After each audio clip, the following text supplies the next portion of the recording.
Hola a todos, ¿tenemos audio? Sí, profe. Bien, muchas gracias.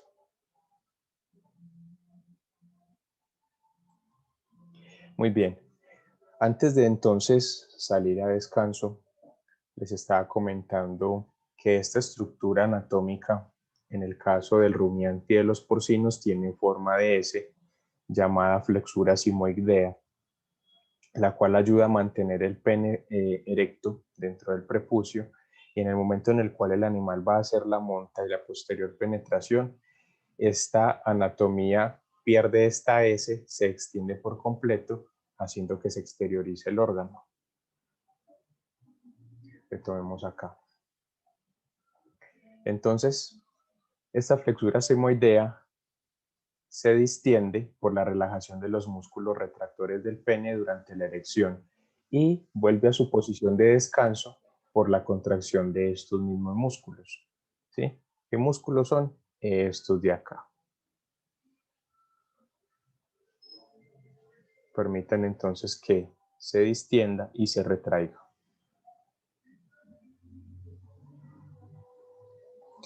La parte anterior del pene, conocida como el glande, tiene diferente forma también de acuerdo con la especie. En el caso de los equinos, el glande tiene un cuerpo y una corona que diferencia la cabeza del glande y una prolongación uretral de hasta 1 centímetro aproximadamente. En el caso del bovino, el glande tiene forma de punta de lanza. El del ovino y el caprino se asemeja al del bovino, pero presenta una prolongación uretral de 4 a 5 centímetros. Cuando hablamos de una prolongación uretral, estamos hablando de que el conducto conocido como la uretra, que viene desde la vejiga, que transporta orina y que también puede transportar los espermatozoides y el líquido seminal, sale o va un poco más afuera de lo que sería como tal la cabeza del glande. Se extiende en ese sentido. En equinos 1 centímetro, en bovinos y en otros rumiantes entre 4 a 5 centímetros, mucho más afuera de la cabeza del pene, del glande, perdón.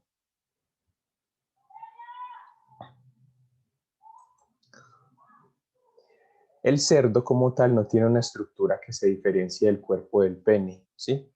El glande en sí es simplemente una continuación que termina en forma de tirabuzón. Aunado a todo este sistema tenemos algunos músculos, como serían el llamado músculo isquiouretral. ¿De qué se encarga este? De tensionar la pared de la uretra y durante la erección del pene va a comprimir las venas que conducen la sangre hacia la vena pudende interna. Quiere decir que este músculo, al tensionar esta pared y comprimir las venas, va a facilitar la erección del animal. El músculo bulbo esponjoso es el que interviene en la micción, o sea, a la hora de que el animal orina o durante la eyaculación. Contribuye también durante la erección, enviando la sangre hacia la extremidad libre del pene y comprimiendo las venas que retornan del cuerpo esponjoso. ¿Sí? Tenemos acá dos grupos musculares diferentes que van enfocados a una acción común, que es ayudar a llenar esos cuerpos esponjosos de sangre para que se dé a cabo la erección. El prepucio es una estructura desarrollada a partir de la piel, es una extensión de la misma, y la función de este es proteger el pene como si fuese una vaina. En el caso de rumiantes y porcinos está constituido por dos porciones. Tenemos un prepucio con porción peneana y un prepucio con porción prepeneana. En el cerdo, este prepucio tiene un divertículo o saco ciego que se encuentra dorsal, en el cual se acumula la orina y los desechos. Justamente en el sitio por el cual protruye el pene está este divertículo o saco ciego.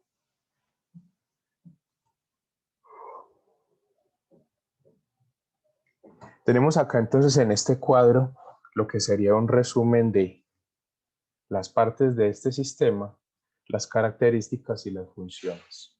Entonces, así rápidamente que encontramos que los testículos son los órganos primarios de la reproducción, y allí se generan tanto espermatozoides como hormonas, principalmente testosterona.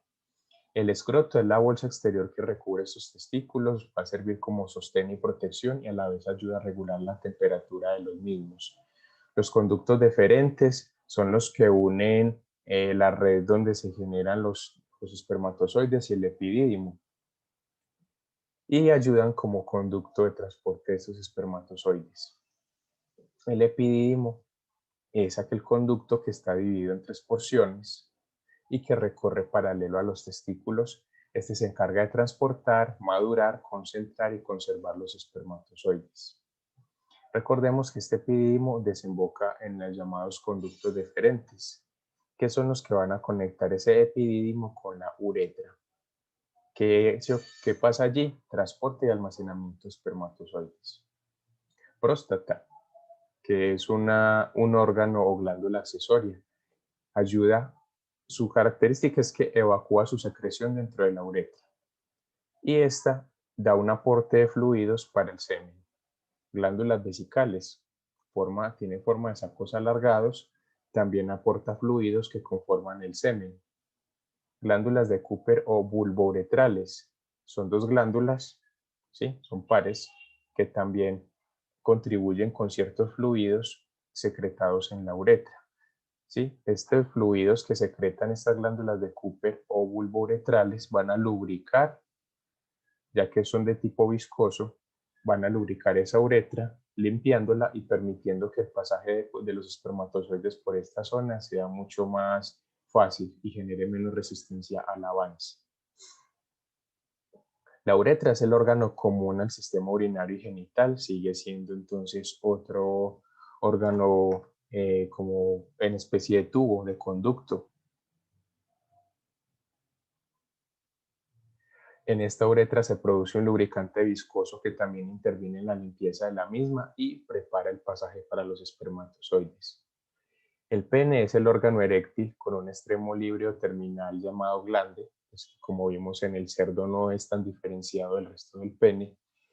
Es el órgano de la copulación, se encarga de depositar el semen dentro de la vagina de la hembra y a través de él también pasa la orina hacia el exterior. Y el prepucio es aquella invaginación o extensión de la piel cuya característica es proteger y cubrir el pene. Este también tiene algunas numerosas glándulas que secretan esmegma prepucial. ¿Qué es esmegma? Es aquello que se le va acumulando sobre todo a quienes tienen perritos en la casa que eventualmente encuentran como una sustancia medio amarillosa en la punta del pene. Eso es esmegma, suciedad que se va acumulando dentro del prepucio, que por gravedad va descendiendo y que es importante mantener muy bien limpiecito, porque si no, el mismo perro se va a limpiar ese esmegma con su lengüita y su boquita y después te va a ir a dar besitos en la cara y en la lengua y en la boquita, con esa misma boquita con la que se limpió ahí. Entonces, para que seamos un poquito higiénicos en ese asunto. Chicos, hasta aquí tenemos preguntas, dudas en cuanto a estos componentes anatómicos del sistema reproductivo del macho. Sí, profe, yo tengo una pregunta. Ajá.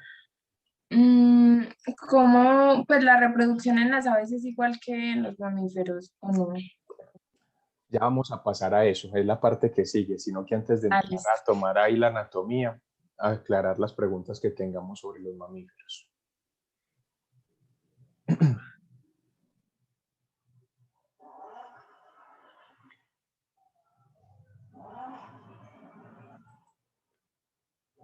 Bien, tenemos acá entonces sistema reproductivo del macho y sistema reproductivo de la hembra, en las aves, ¿cierto?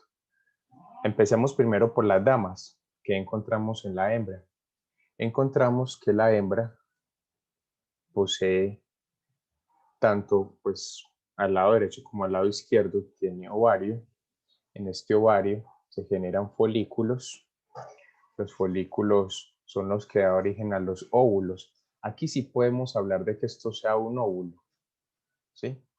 Porque independientemente de que este óvulo sea o no fecundado por un espermatozoide de un gallo, igual va a generar un huevo. Esos huevos que nosotros comemos a diario y desde que hablamos en bioseguridad lo habíamos aclarado, son simplemente ovocitos que no fueron fecundados, ¿sí? Por ende, no podemos esperar que ese huevo que compramos allá en la tienda lo vayamos a empollar y nazca un pollito, porque ese huevo nunca fue fecundado. ¿Listo? Cuando ese ovario se libera, cuando se libera ese óvulo tiene que pasar estas estructuras: infundíbulo, ¿sí? Magnum y por último otra estructura llamada istmo. Durante el paso de este óvulo, sea que esté o no fecundado, a través de estas estructuras anatómicas, es que el huevo que sale aquí al final, que llega hasta el útero, que posteriormente pasa a la vagina y es expulsado a través de la cloaca por un mecanismo llamado ovoposición, ¿sí? Algo que solamente van a hacer las aves y los reptiles, quienes son los que se reproducen por huevos, y eso pues que no todos los reptiles ponen huevos, pero la ovoposición, que es como se llama el hecho de poner huevos, se va a realizar a través de la cloaca, así como se realiza la excreción de lo que sería la materia fecal y la orina de las aves. Entonces vuelvo y reitero, cuando este óvulo, sea que esté o no fecundado, va pasando por estas estructuras, va adquiriendo aquí los elementos que van a conformar la cáscara. Cuando la cáscara llega al útero, la cáscara todavía es blandita. Es en su estadía en el útero que esta cáscara toma esa particularidad de volverse dura para que a la hora de la ovoposición, de que el huevo sea expulsado, salga tal cual como nosotros lo conocemos, no salga con cáscara blanda. ¿Qué pasa, profe, cuando las gallinas ponen los huevos con la cáscara blandita? Nos podemos estar imaginando que entonces hay problemas en esa gallina, bien sea de tipo alimenticio o de tipo hormonal, ¿sí? Que estén impidiendo que en el paso de ese huevo por esta zona, la cáscara que va formando y que obtiene se pueda solidificar y salga así, blandito. Y pues al ponerse se va a deformar el huevo, ni siquiera se va a romper, sino que se deforma. Y en esa deformación el huevo se puede llegar a destruir. O porque el huevo se pone muy inmaduro todavía, que puede llevar a que el huevo salga inmaduro, alguna situación de estrés, por ejemplo. Alejandra. Profe, no entiendo lo de que el huevo pues no está fecundado o que está fecundado, pues, o Bueno, sea que los huevos que nos comemos no están fecundados. no. Y entonces, ¿cuál sería un huevo fecundado? Un huevo fecundado es el que pone una gallina que vive con gallos, que es montada por los gallos. Ah, A eso me ok. refiero yo. El huevo de una gallina que convive con machos, muy seguramente sea un huevo que esté fecundado, o sea que dentro de sí se vaya a formar un pollito si la gallina incuba el huevo. Pero los huevos que nosotros consumimos, que son producidos en esos sistemas que ya habíamos visto anteriormente, intensivos, de hasta 6 gallinas metidas en una jaula, ellas solitas nada más que comiendo y tomando agua y estresándose. Esos huevos, como ellas no conviven con ningún gallo que las monte, no están fecundados. Esos huevos, por más que la gallina lo fuera a empollar, de ahí no va a salir un pollito, porque ese huevo es solamente el material genético de la gallina, ahí no hay material genético del gallo. Entonces no hay forma de que se genere un pollito o un individuo solamente a partir del material genético de la madre solo. ¿Sí? Profe, en sistemas extensivos sí se podría dar como un huevo fecundado.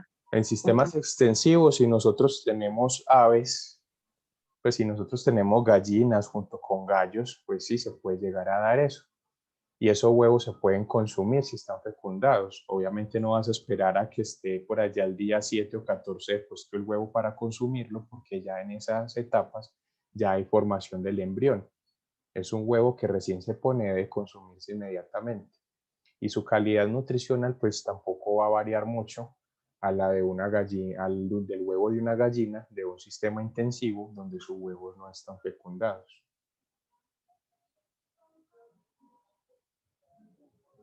No sé si hubo claridad en la explicación. Sí, profe, muchísimas gracias. Con mucho gusto. Por eso es que puede darse el caso de que vos tengas periquitos australianos hembras metidos en una jaulita y las hembras pongan huevitos. Esos huevitos, pues en ningún momento van a estar fecundados, son huevos que sí o sí se van a perder. ¿Y qué hace la hembra? ¿Los destruye o los tira de la jaula? De nada sirve tener ahí un huevo del cual no va a salir un polluelo, pues para qué, para estorbar, porque ni de alimento le sirve. Entonces lo botan o lo destruyen.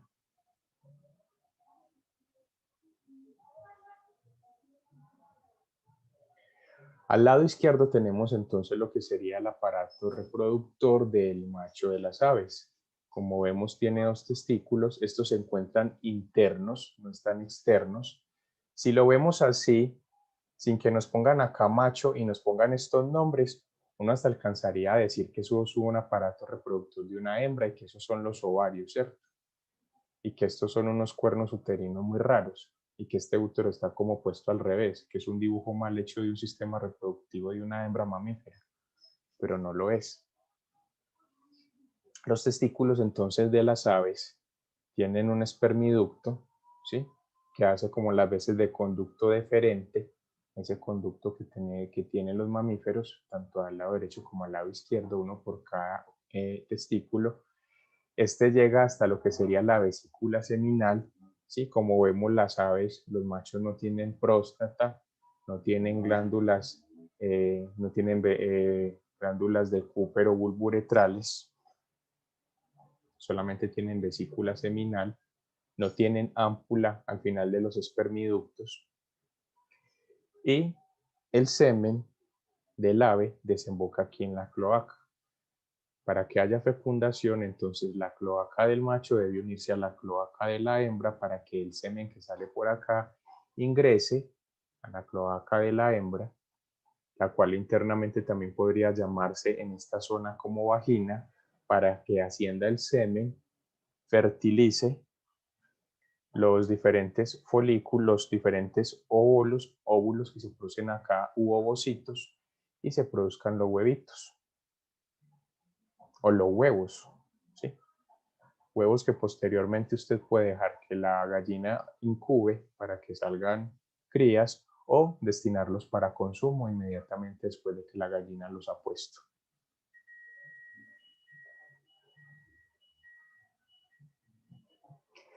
¿Tenemos aquí alguna pregunta? Al menos esta Profe, parte. yo, Sí, dime. o sea que, espera que todavía estoy pensando cómo desarrollarla bien. En las gallinas, pues los huevos que nos comemos son óvulos no fecundados, ¿cierto? Exacto. Entonces se podría decir que esa sería como la menstruación de la gallina, ¿ok? O ellas Exacto. ponen, entonces ellas también ponen esos huevos como en un periodo de cada 28 días o todo el tiempo están poniéndolos. Pues Todo porque en el el video tiempo. que vimos, en el video que vimos decía que como que cada 24 horas creo ponía. O Todo sea, el entonces tiempo, todo sí. el tiempo sin parar. Ah, listo, profe. Gracias. O sea, podría decirse que la gallina, a diferencia de ustedes, está todo el tiempo menstruando y que lo que nosotros nos comemos es la menstruación de la gallina. ¿Sí? Ah, bueno, profe, gracias. Suena de pronto un poco guarro y perturbador el dato. Ahora, pues yo nunca he probado y pienso no probar cosas que uno no debe probar, pero al menos lo que es la menstruación de la gallina sí sabe bueno. Profe, o sea que esa es la naturaleza de ellas, o sea, literalmente es como que ellas los ponen así porque sí, pues por así decirlo. ¿Sí? Ah, qué Misma razón interesante. por la cual hay que asegurarles muy buena cantidad de calcio en la alimentación. Ok, profe, muchas gracias. Con gusto. Me preguntan por el chat entonces que si los machos de las aves no tienen pene. No, no tienen pene. Pene así como tal al uso parecido al de los mamíferos, no. Algunos tendrán una estructura similar, pero no alcanza a tener como la complejidad que tiene un pene de mamíferos. Algunos reptiles sí tienen pene. Te agradecería, Lucía, que no juegues con la pantalla. Gracias.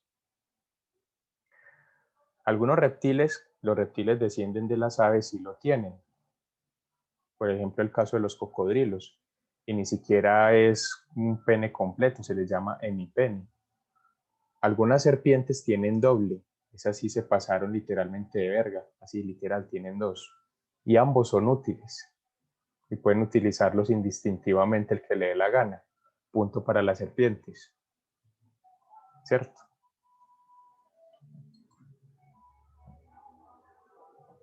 Ya me imagino las cosas que ustedes estarán imaginando ahí en esas retorcidas cabezas.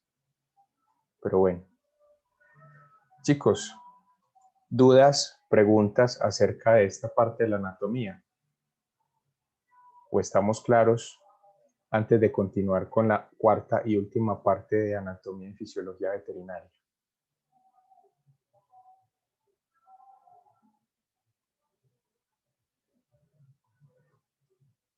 Bueno, si todo está tan claro como la noche, entonces en este punto damos por terminado esta tercera parte. Ya voy a buscar el siguiente documento.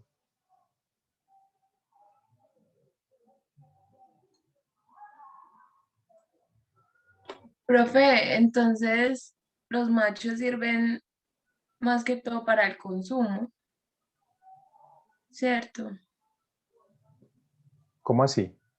Pues porque no hacen prácticamente nada, por ejemplo, en un sistema extensivo, o sea, no, sí, no hacen nada, porque la hembra ya pone los huevos.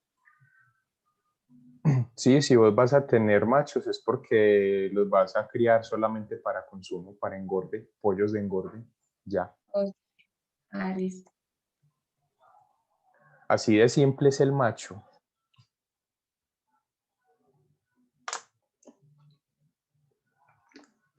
En este momento en sus pantallas deberían tener visualización de lo que una diapositiva que dice Anatomía y Fisiología Veterinaria 4. ¿Es correcto? Sí. Sí. Bueno, gracias. Importante que hablemos el mismo idioma.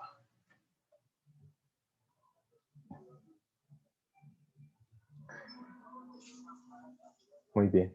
Empecemos hablando entonces en este punto del sistema urinario.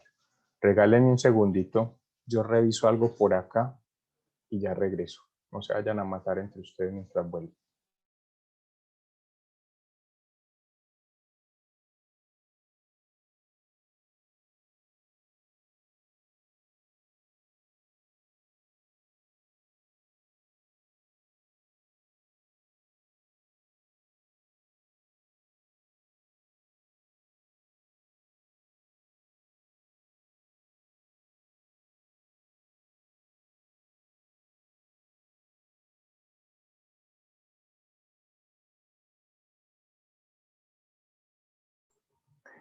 Hola de nuevo, ya regresé.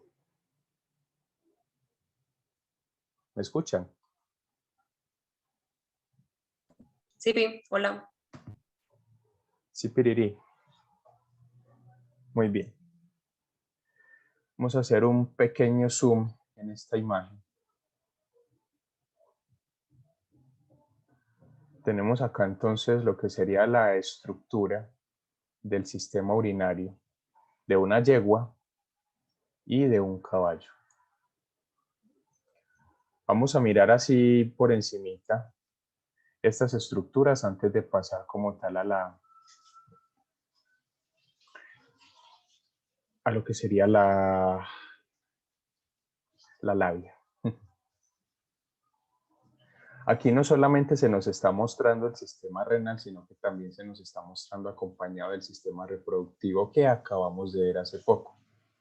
Entonces, haciendo un pequeño repaso de lo que acabamos de ver, tenemos en el caso de la yegua los respectivos ovarios, las trompas de falopio, también conocidas como cuernos del útero. Como tal, estos cuernos llegan hasta acá, lo que es el cuerpo del útero, el cérvix, la vagina. Miren que se llama el cervix, no la cervix. ¿Sí? El patriarcado ganó de nuevo en esta ocasión. La vagina y acá afuera tenemos la vulva, ¿sí? Los órganos externos de ese sistema reproductivo. Habiendo hecho ese repaso, entonces tenemos que justamente acá, por encima de la base de la pelvis, este hueso, tenemos la vejiga. La vejiga está ubicada justamente por debajo de lo que sería la vagina. En este caso, pues la vejiga está con líquidos, porque si estuviera vacía sería de un tamaño más pequeño y estaría ubicada más hacia el borde caudal que hacia el borde craneal de esta anatomía. Tenemos los riñones. Los riñones están justamente craneales y dorsales a la ubicación de los ovarios. Los riñones vienen en pares. De cada riñón se desprenden los uréteres, uréter derecho para el riñón derecho, uréter izquierdo para el riñón izquierdo, los cuales viajan y se conectan directamente con la vejiga. De la vejiga nace la uretra, que es un pequeño conducto, no sé si lo alcanzan a diferenciar acá, el cual va a desembocar aquí entonces en la vulva, donde confluyen ambos sistemas, reproductivo y urinario. En el caso del macho, vemos entonces acá sus estructuras reproductivas, testículo, el epidídimo, por fuera el prepucio recubriendo ese testículo, el pene acá ubicado, el cordón espermático, conducto espermático, ¿sí? Que llega hasta acá, hasta las vesículas seminales, hacia la glándula prostática, las glándulas bulbourethales. En la parte de acá dorsal encontramos los riñones, cada uno con sus respectivos uréteres que desembocan en la vejiga. La vejiga, a partir de ella nace lo que sería la uretra, la cual desciende y recorre todo este conducto dentro del pene para finalizar acá, ¿sí? También es un órgano compartido por el cual se genera la micción y la salida de los espermatozoides. Esto pues así como un breve repaso de lo anterior y una introducción a lo que es el sistema urinario. De entre todos los sistemas me parece a mí, en cuanto a su anatomía, uno de los menos complejos para aprender. Y ahora sí vamos con la teoría. Este sistema urinario, tanto en machos como hembras, porque aquí no vamos a hacer la diferenciación, está formado por una serie de órganos, tubos, músculos y nervios que van a trabajar en conjunto para producir, almacenar y transportar la orina, la cual debe ser expulsada a través de las vías urinarias que conforman esta anatomía. ¿Pero qué es en sí la orina? Es básicamente un líquido acuoso de un color entre transparente y amarillento en condiciones normales, ¿sí? Cualquier color diferente a esto que les estoy diciendo nos puede estar indicando alguna condición de enfermedad en esas vías urinarias. Esta orina está compuesta por agua y desechos que provienen de la sangre, no por sangre. La orina normalmente no debe tener sangre. Si tiene sangre es porque tenemos ahí una enfermedad. Está compuesta por desechos de la sangre. Recuerden que la sangre junto con el sistema linfático se ha encargado de recoger todos los desechos que se producen en cada una de las células de nuestro cuerpo gracias al metabolismo. Y esos desechos deben pasar por una serie de filtrados que se realizan en los riñones. De ahí que se habla entonces que de la orina o en la orina encontramos desechos que provienen de la sangre. La orina tiene un olor característico que va a depender tanto de la especie animal como de su alimentación. A ese olor característico que tiene la orina se le llama que es un olor sui generis. Sui generis es una expresión en latín que significa que es característico o propio de algo. En los reportes de laboratorio que nos envían a nosotros después de que han analizado una muestra, nos hablan de que la orina tiene un olor sui generis, cuando la orina está dentro de los rangos de normalidad. Cuando hay alguna alteración en la orina puede variar su olor característico y presentar un olor de pronto que lo haga más similar a lo que huele la sangre. Cuando ustedes huelen la sangre, inmediatamente en la boca sienten como una sensación de sabor a metálico, como si estuvieran lamiendo una moneda o si estuvieran llevando un pedazo de metal a la boca. No sé si les ha ocurrido alguna vez cuando han olido sangre. ¿Qué me dicen?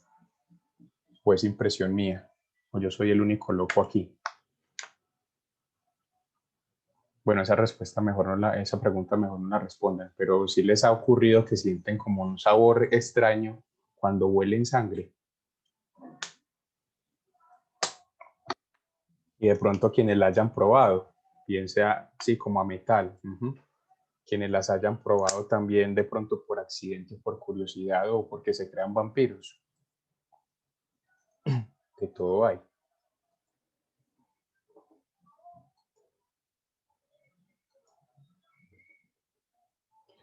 Bien, esta orina entonces con su olor característico debe ser secretada por los riñones y eliminada al exterior por el resto de conductos que forman el sistema urinario.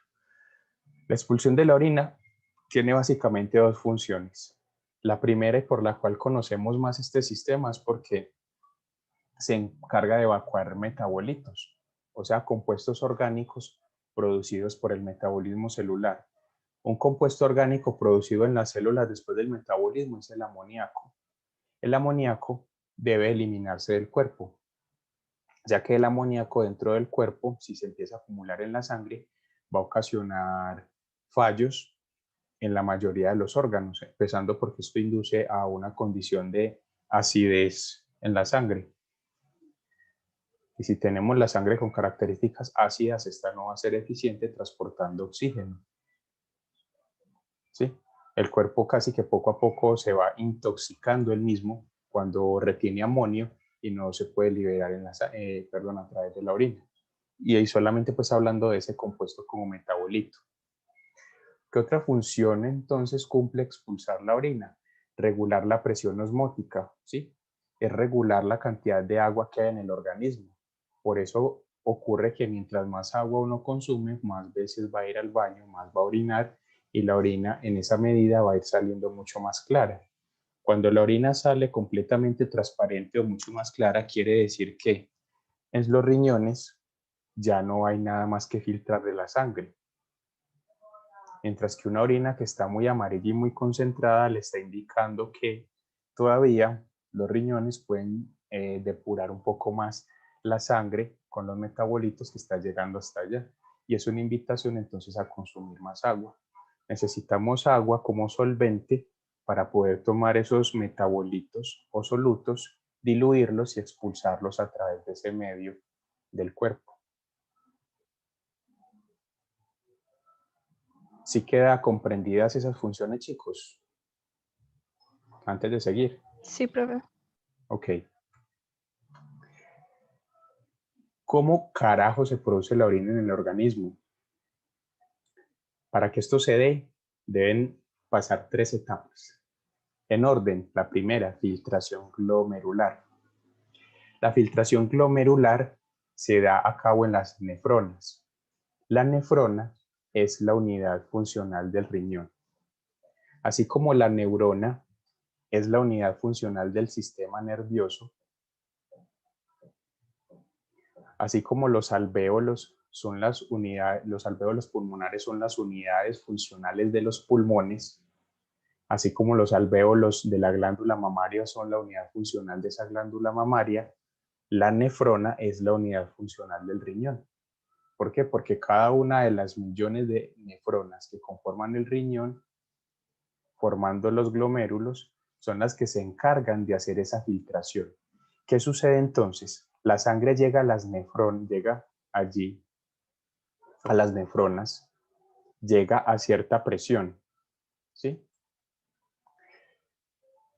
Cuando esa sangre es sometida a esa presión, justamente en las nefronas, entonces de allí se extrae el agua, se separan la glucosa, las vitaminas, los aminoácidos, el sodio, el potasio, el cloruro, la urea y otras sales.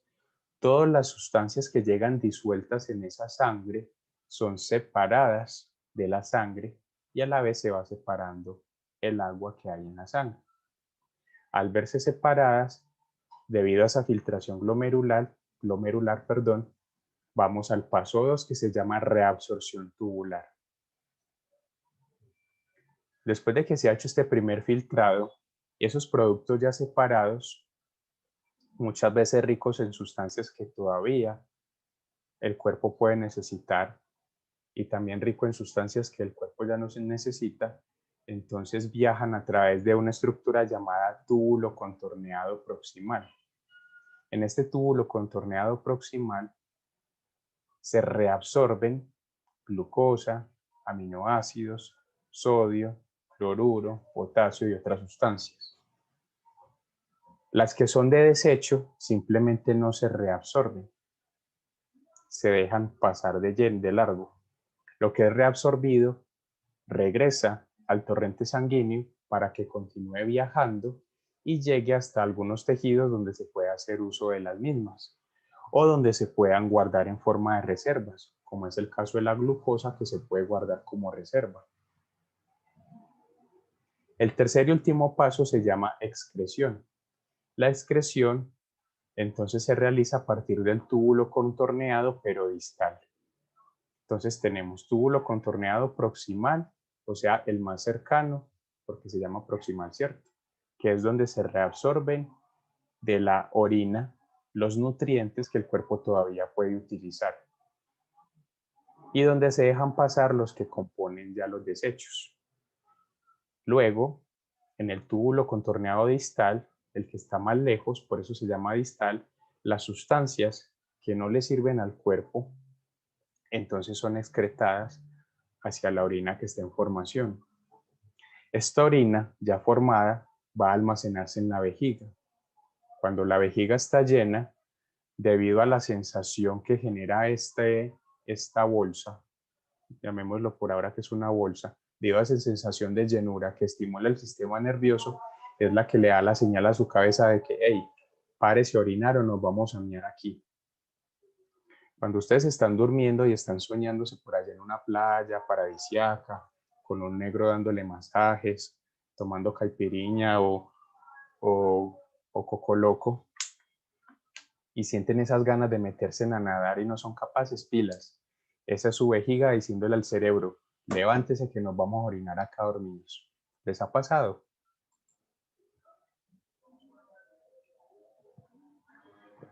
Que sueñan que están nadando o sueñan con abundante agua y es porque en realidad se van a orinar acostados. Por acá me están confirmando que sí. Chicos, en menos de un minuto se nos cierra aquí, entonces ya les envío el enlace para que entremos a la última parte del encuentro. Listo, estén ahí pendientes de WhatsApp.